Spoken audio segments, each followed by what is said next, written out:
cristãos tolos e cristãos sábios. Mateus 25, 12. Então o reino dos céus será semelhante a 10 virgens que, tomando as suas lâmpadas, saíram ao encontro do noivo.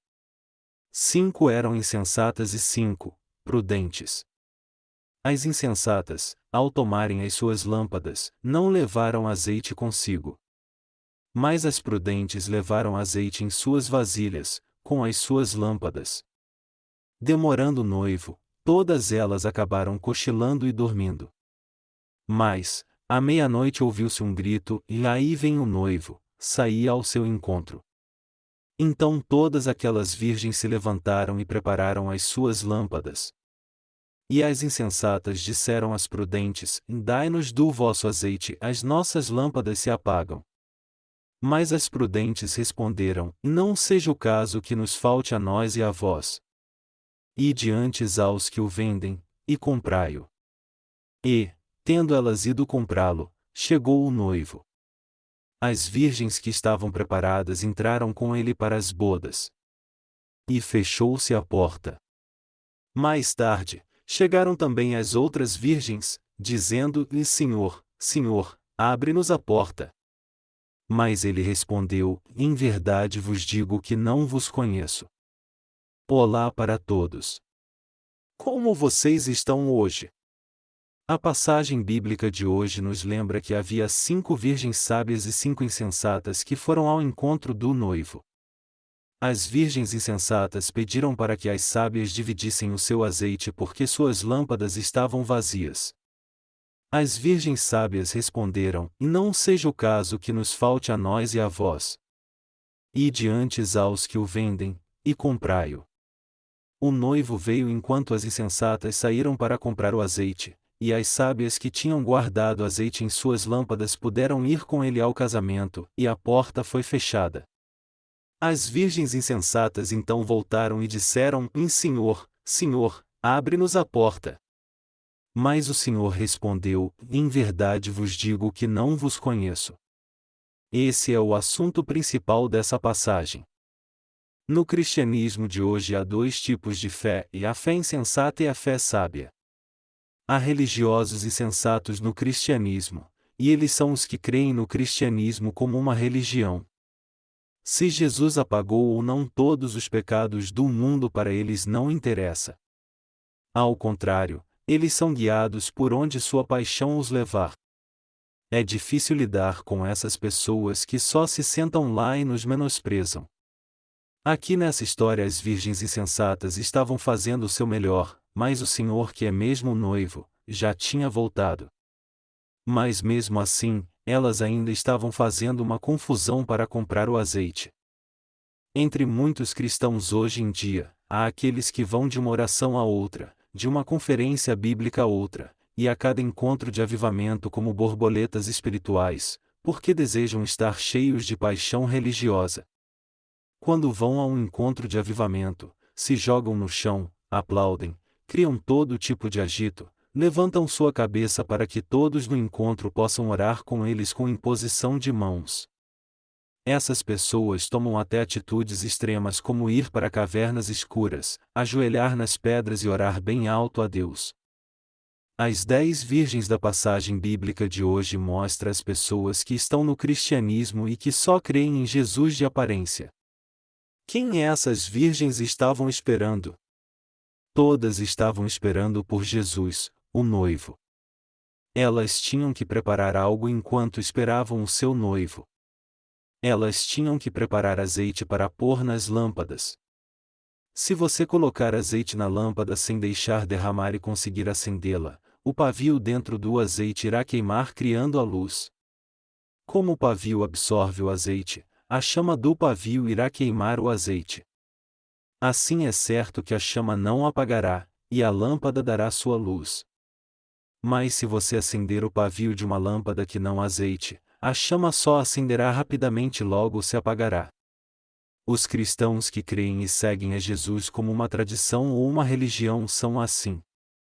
É porque eles não têm o Espírito Santo em seu coração e por isso precisam trocar o pavio frequentemente. E isso é verdade principalmente para os religiosos fanáticos que creem no cristianismo como uma religião, queimando vários pavios todos os dias. Quando todo o pavio está todo queimado, eles o levantam e o queimam novamente 1, 2, 3, 4, 5 vezes e assim vai sem parar. Por exemplo, se o pavio tem 20 centímetros e o queimamos 1 centímetro por dia, nós podemos acendê-lo por 20 dias. Assim precisaremos substituir o pavio queimado por um novo pavio. Então você poderá acendê-lo por mais 20 dias e assim por diante. Eles terão que trocar o pavio regularmente porque fazendo isso eles o queimarão pelo menos 7 vezes na semana. Isso inclui os cultos de oração da manhã, os cultos da noite, os cultos do meio da semana, os cultos de sexta-feira à noite, os cultos de domingo de manhã e até o da noite. Eles vão ter que viver trocando o pavio por várias vezes. As pessoas que creem no cristianismo como uma religião vão à igreja regularmente, elas também vão para as orações quando estão entediadas e para os cultos de oração uma vez no mês ou uma vez a cada 3 meses. Se elas não forem a esses cultos, elas insistem que precisam ir aos encontros de avivamento ou a algum outro evento religioso. Do contrário, elas ficam irritadas e frustradas se não puderem fazer essas coisas, tudo porque seus pavios queimaram e a chama não acende mais. Elas têm que queimá-lo a todo momento porque sua paixão já passou, a emoção desapareceu, e os sentimentos estimuladores também morreram. Elas têm que continuar procurando novos pavios para queimarem suas lâmpadas de novo. Por isso é que elas vão a esses cultos cheios de emocionalismo, se enchem de novos pavios para queimar, voltam para suas respectivas igrejas e o queimam novamente durante os cultos e orações, dizendo: "E Senhor, eu creio em Ti." Esse tipo de cristão vive somente pela alegria momentânea de queimar esses pavios. Esses são os que procuram somente a satisfação de suas emoções ao invés da palavra de Deus, e por causa dessa triste situação eles encontrarão em breve um impostor religioso. Esse impostor será como um ladrão, ou um trapaceiro, ou um vigarista e por causa dele perderão tudo o que têm. Os que são cheios de paixão religiosa serão proibidos de entrar no reino do Senhor. Essas virgens insensatas da passagem bíblica de hoje são assim. Nesse texto nós vemos que Jesus o noivo finalmente chegou, mas elas pediram para as virgens sábias dividirem o seu azeite porque o azeite de suas lâmpadas acabou. É possível tirar o Espírito Santo que está nos verdadeiros nascidos de novo e dá-lo para outra pessoa como se fosse biscoitos? Isso não é possível. Por isso é que as virgens insensatas foram comprar azeite mesmo no dia em que o noivo iria chegar. As pessoas que creem em Jesus hoje estão em busca de emoção até mesmo quando chegar o dia da volta do Senhor. Isso é o que o Senhor está dizendo a todos. Se formos a igreja, nossa prioridade é receber a remissão de pecados e receber a bênção de nascer de novo através do Evangelho da Água e do Espírito. Então, depois de receber essa tremenda salvação, haverá azeite em nosso coração ou não? Sim, haverá. Na Bíblia, a palavra azeite representa o Espírito Santo. Azeite é o Espírito Santo que mora dentro de alguém que recebeu a remissão de pecados. O Espírito Santo habita naturalmente dentro de alguém que recebeu a remissão de pecados, mas os tolos continuam trocando o pavio todos os dias porque eles não têm azeite mesmo indo à igreja por anos. A passagem bíblica de hoje mostra que aqueles que têm somente uma paixão religiosa que serão proibidos de entrar no reino de Deus quando o Senhor voltar. Os que creem em Jesus precisam entender sua posição e se tornarem uma virgem sábia para Deus. As virgens insensatas não receberam a remissão de pecados e elas não têm a certeza da sua salvação. O Espírito Santo não pode entrar em seu coração porque está cheio de pecado ali, e o Senhor os lançará fora no último dia, declarando: "Eu não vos conheço." Por isso é que essas pessoas precisam preparar o azeite com urgência antes que esse dia chegue. Elas precisam se preparar para isso o mais rápido possível ou agora mesmo quando ouvirem esse Evangelho. Quem sabe que o Senhor voltará e não se preparar para a sua vinda, passará vergonha por causa disso. Eu tenho que ser honesto e dizer que viver nesse mundo hoje em dia não é algo tão agradável mesmo se você já recebeu a remissão de pecados.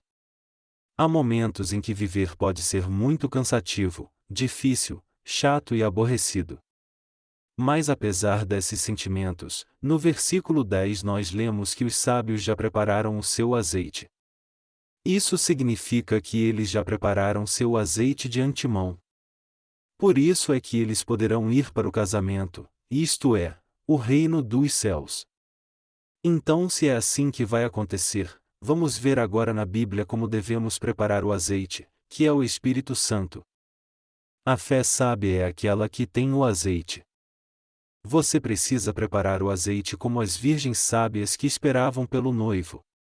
O Espírito Santo é Deus, e é Ele quem habita em alguém que recebeu a remissão de pecados. Então, como o pecado é removido do coração de uma pessoa? Como alguém pode nascer de novo pela água e o Espírito? Eu vou falar sobre isso hoje. Hoje eu quero falar sobre o Evangelho da água e do Espírito. Em Mateus 3:13-17, podemos ver João Batista batizando Jesus. Então veio Jesus da Galiléia ter com João junto do Jordão, para ser batizado por ele. Mas João tentava dissuadi-lo, dizendo: Eu preciso ser batizado por ti, e vens tu a mim? Mas Jesus lhe respondeu: Deixa por agora, pois assim nos convém cumprir toda a justiça. Então João consentiu. Assim que Jesus foi batizado, saiu logo da água. Nesse instante abriram-se-lhe os céus, e viu o Espírito de Deus descendo como pomba e pousando sobre ele.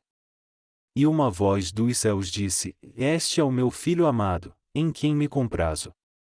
Podemos ver aqui que quando Jesus foi ser batizado por João Batista, que era um descendente do sumo sacerdote Arão, e que nasceu 6 meses antes de Jesus, ele mesmo reconheceu como sendo o unigênito Filho de Deus e a princípio, recusou-se a batizá-lo. Então Jesus ordenou a João Batista dizendo: Deixa por agora. Você, João, deve me batizar, e há uma razão para você fazê-lo. É para cumprir toda a justiça. Justiça aqui significa justiça, justiça divina, e toda significa tudo, inteiro. E nos convém fala sobre Jesus levar sobre si os pecados de toda a humanidade ao ser batizado por João Batista. João Batista batizou Jesus para tirar todos os pecados do homem. Jesus recebeu o batismo para levar todos os pecados do mundo. Esse batismo também é chamado de batismo por imersão. E significam a mesma coisa. O batismo por imersão implica na transferência do pecado por imposição de mãos e a morte da antiga criatura nas águas, e o batismo de Jesus significa que ele recebeu todos os pecados da humanidade e purificou nossos pecados pela imposição de mãos. Então vemos que o batismo e a imposição de mãos significam quase a mesma coisa.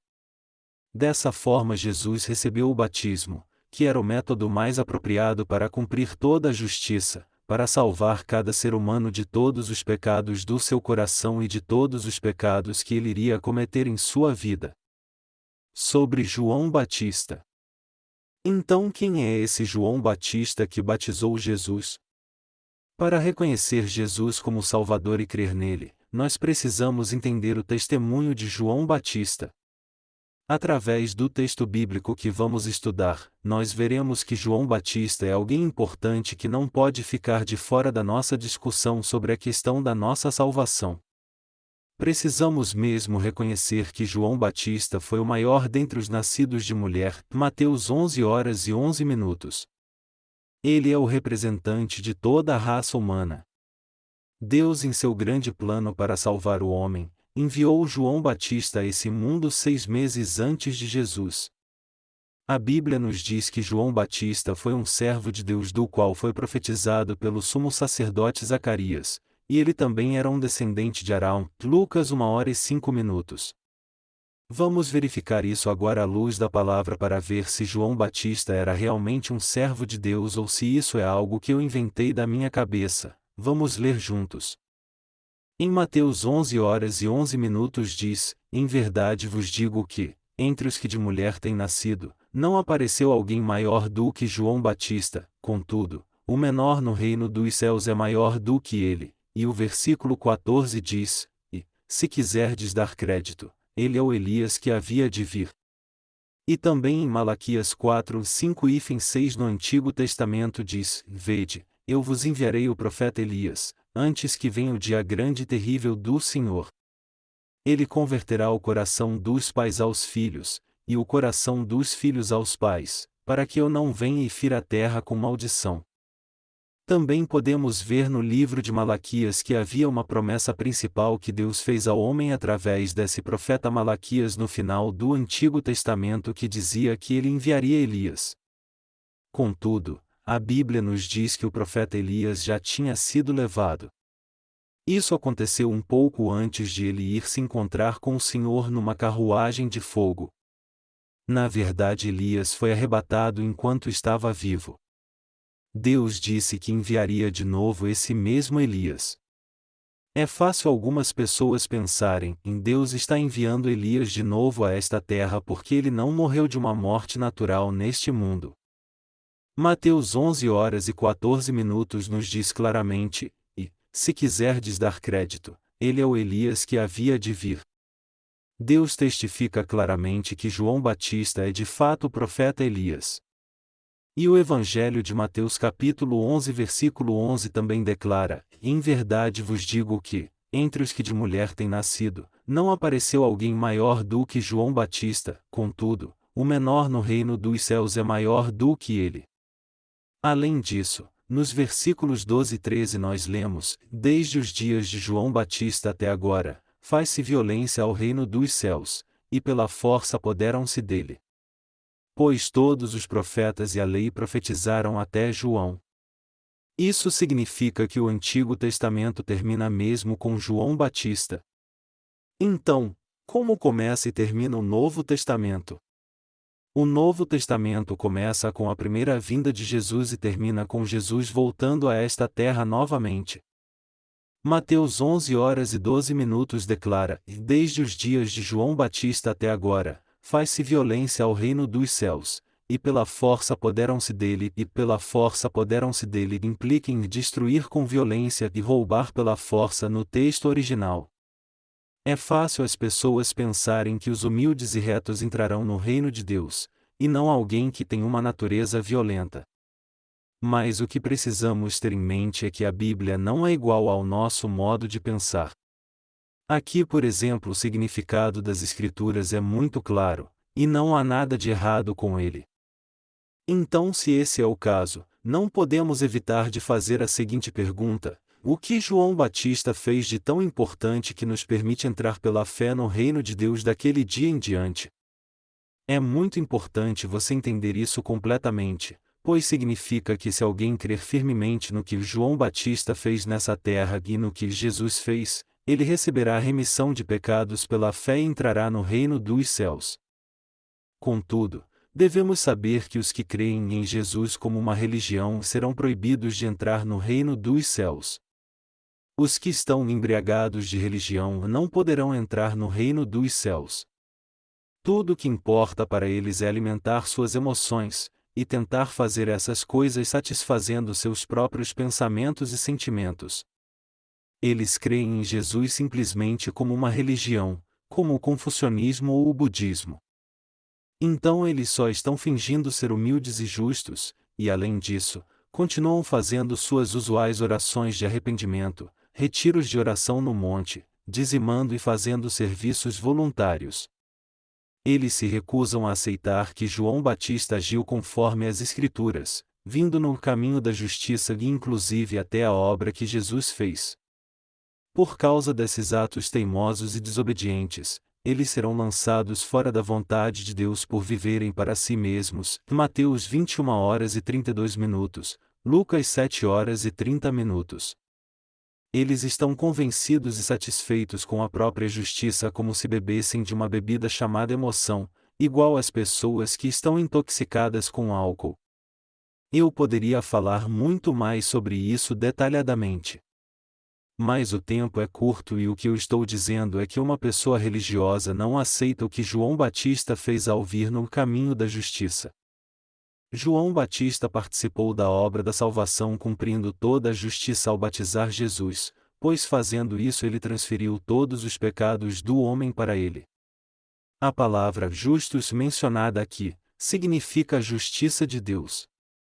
Há dois tipos de justiça. Uma delas é a justiça humana, e ela implica em viver de maneira reta e bondosa, protegendo e cuidando de outras pessoas. A outra é a justiça de Deus.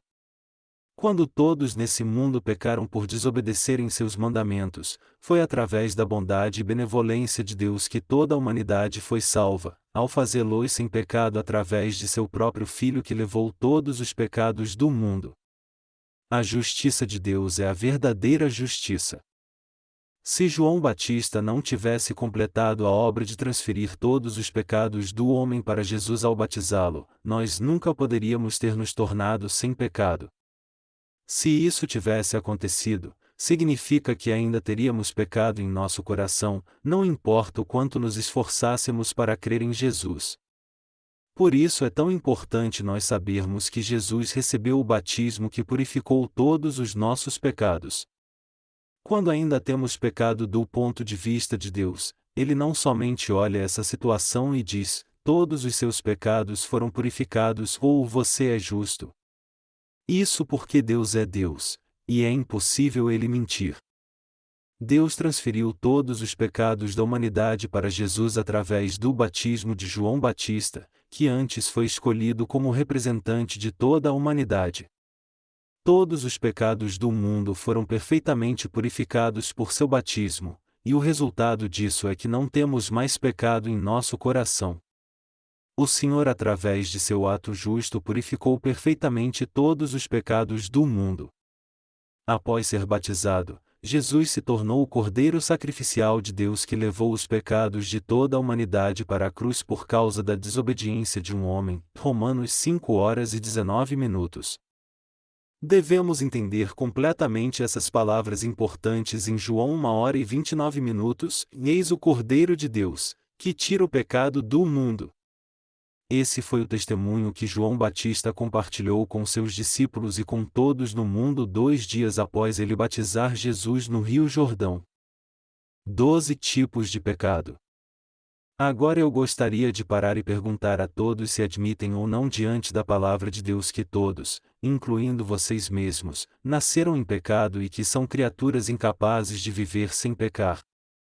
Marcos 7 declara: pois do interior do coração dos homens saem os maus pensamentos, os adultérios, as prostituições, os homicídios, os furtos, a avareza, as maldades, o engano, a lascívia, a inveja, a blasfêmia, a soberba, e a loucura. Todos estes males procedem de dentro, e contaminam o homem. Marcos 7:21-23. Então, se lemos corretamente, vocês concordam que esses pecados estão em seu coração? Oh, estão sim. Vocês têm luxúria em seu coração? Sim.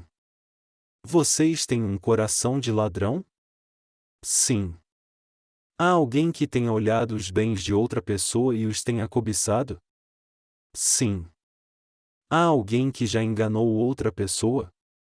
Sim. Há alguém que tenha odiado outra pessoa e até pensado em matá-la? Sim. Você já pensou em desobedecer aos seus pais e interferir com suas vidas? Sim.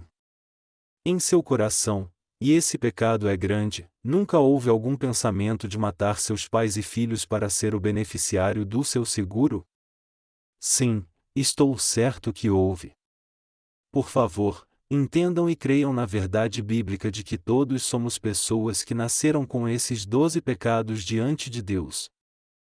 Deus fala em Isaías 1h04 que todos nós somos uma descendência de malignos, e vivemos toda a nossa vida caindo nos 12 tipos de pecado, como declara esse versículo. Devemos então ser sinceros diante da palavra de Deus. Você pecou nessa vida desde que você nasceu até fazer 10 anos? Sim. Todos esses pecados, incluindo os pecados do mundo, foram transferidos para Jesus quando ele foi batizado? Sim. Então, você pecou dos 10 aos 30 anos? Sim. Esses são os pecados do mundo também. Eles também foram transferidos para Jesus? Sim. Os pecados que você cometeu nesse mundo dos 10 aos 30 anos também foram transferidos para Jesus. Os pecados que você cometeu desde os 40 aos 70 anos também são os pecados do mundo. Todos esses pecados também foram transferidos.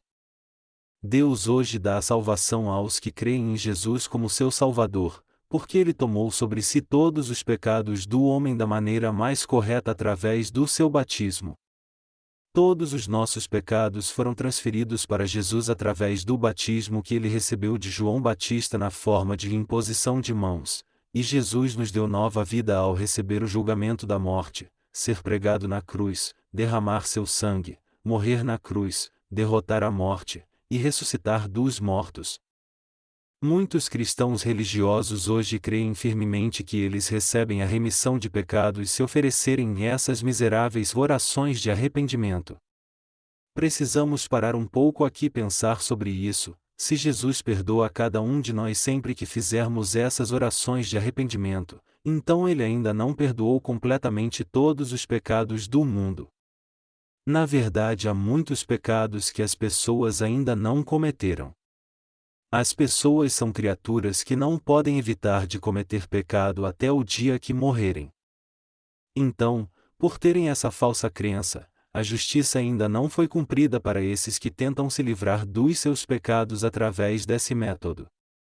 Eles não creem que Jesus tomou sobre si todos os pecados do mundo. O apóstolo Paulo falou sobre essas mesmas pessoas no livro de Romanos. Elas ignoravam a justiça de Deus e buscavam estabelecer sua própria justiça. Romanos 10h03. O alvo da vontade de Deus é a remissão dos nossos pecados. O que essas últimas palavras "está consumado" ditas pelo Senhor antes de morrer na cruz significam? Essas palavras são poderosas e significam que Jesus cumpriu toda a justiça ao receber o julgamento e a punição por todos os pecados do mundo, quando os tomou sobre si quando recebeu o batismo de João Batista. Jesus recebeu o batismo mais apropriado que Deus Pai planejou ao submergir nas águas do Rio Jordão. Jesus submergir nessas águas representa sua morte ao sair da água, representa a sua ressurreição e através disso trouxe-nos de volta à vida. O que Deus disse quando Jesus foi batizado? Tu és o meu filho amado em quem me comprazo. Esse é o testemunho de Deus Pai, quer dizer, aquele para o qual, do modo mais apropriado, foram transferidos os pecados do mundo, é o meu filho do qual eu me agrado e aquele que obedece ao Pai. Consideremos agora a palavra pegando o texto do Evangelho de Mateus capítulo 7, que declara: "Nem todo o que me diz, Senhor, Senhor, entrará no reino dos céus, mas aquele que faz a vontade de meu Pai, que está nos céus." Mateus 7h21. Há algum cristão nesse mundo que segue a vontade do Pai fielmente? Não haverá ninguém que possa obedecer à vontade de Deus se isso significar obedecer à lei através das obras. Todo ser humano é fraco e frágil como Pedro, e não conseguimos fazer todas essas coisas pela vontade de Deus através das obras. Todos que têm a carne fraca, incluindo Pedro, não traem a Jesus várias vezes em seu coração e não vivem sempre voltando ao seu pecado? Mas o mais importante é que o Senhor tomou sobre si todos esses pecados e fraquezas. Através de seu batismo, Jesus tomou sobre si todos os nossos pecados, assim como os da humanidade, que ainda continuam sendo cometidos. Por isso é que nem os 12 discípulos de Jesus, incluindo o apóstolo Paulo, nunca fizeram essas orações de arrependimento por causa do seu pecado. Às vezes eles se arrependiam dos seus pecados após pensarem: isso não é a coisa certa a fazer. Mas não há nenhuma evidência de que eles clamavam e diziam: Senhor, por favor, perdoe os meus pecados, como esses fanáticos religiosos que fazem isso quando estão juntos, só porque eles ainda têm pecados em seu coração e têm muito medo de ir para o inferno. Jesus recebeu o batismo mais adequado por toda a humanidade. Foi da vontade de Deus que Jesus viesse a essa terra como uma pessoa humilde, que recebesse todos os pecados do mundo de uma só vez através do seu batismo pela imposição de mãos feita por João Batista no Rio Jordão, e que morresse na cruz para acabar com o julgamento do pecado. Jesus nos salvou perfeitamente ao obedecer à vontade de Deus Pai, e agora nós podemos ir para o reino dos céus por crer em Jesus o Salvador com todo o nosso coração, segundo a vontade do Pai. Agora nós podemos ir para o reino dos céus pela fé. Isso é o que significa o texto em Mateus 7, que nós fazemos a vontade de Deus e entramos na graça de Deus pela fé e não pelas obras. O Evangelho de João capítulo 1, versículos de 6 a 7 declara: houve um homem enviado de Deus, cujo nome era João. Este veio como testemunha para testificar a respeito da luz, a fim de que todos crescem por meio dele. João Batista foi quem testemunhou sobre Jesus. João Batista foi o sumo sacerdote que transferiu todos os pecados da humanidade para Jesus. Ele ainda continua testemunhando para todo mundo essas poderosas palavras: eis o Cordeiro de Deus, que tira o pecado do mundo. João 1h29. Aqueles de nós que creem nisso podem encontrar Jesus Cristo através do testemunho de João Batista. Em outras palavras, nós entendemos que todos os nossos pecados foram transferidos para Jesus porque João Batista testemunhou isso para nós. Nós não poderíamos crer em Jesus como nosso perfeito Salvador se não tivéssemos o testemunho de João Batista que testemunhou sobre ele como sendo a verdadeira luz.